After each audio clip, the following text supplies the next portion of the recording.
Sa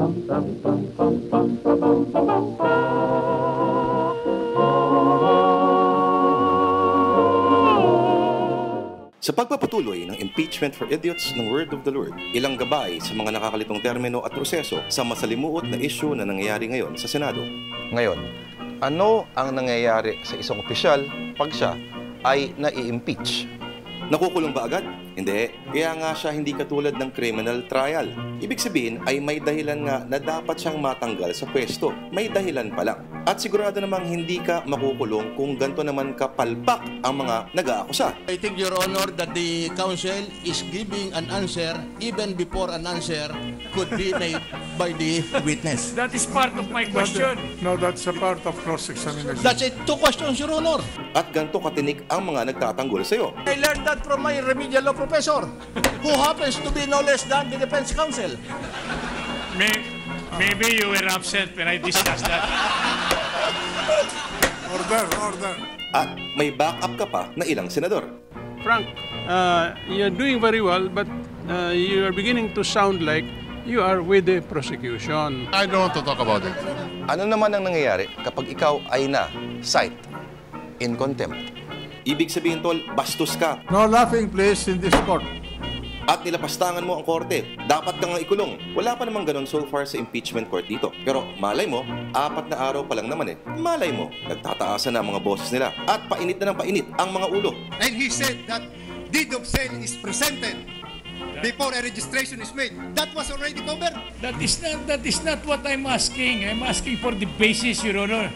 Ano ba naman? Ano ba yung ibig sabihin ng subpoena? Opisyal na pagpapatawag ng isang individual para tumistigo. Pwede ring dokumento.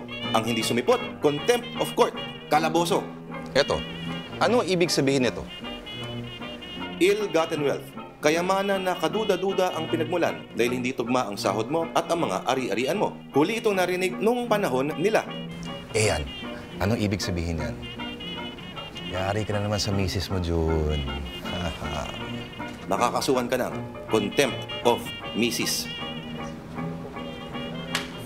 Kaya pa? O, ito pa. Cross-examine. At ito. He's not a hostile witness. At ito. Declares the presence of a quorum. Ito pa. Subpoena testificandum and subpoena nusus tecum. Ayan pa. In the event that there is insufficiency, alleged insufficiency in the allegation of ultimate facts, the proper legal remedy would not be a motion to dismiss, but a motion for a bill of particulars. Nalilito ka na ba? Mukhang sila rin eh. Before the start of the trial, he was required to have his documents be photocopied. Mr. President, it was asked to be turned over to the court, not to the prosecution. Not to the prosecution. Ano ba yan? You mean you were present when those proceedings were being undertaken? Not personally, sir. So what is the basis of your knowledge? That which had been reported to you only, is it not?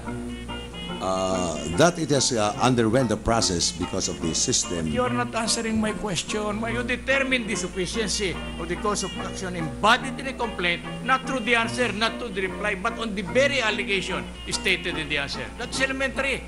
I had been discussing that in my remedial law class. Maybe some of my students were absent when I discussed it. Ito naman ngayon ang tanong. Ano ang epekto nito sa buhay mo at buhay ko? Ewan, nalilito rin nga ako eh.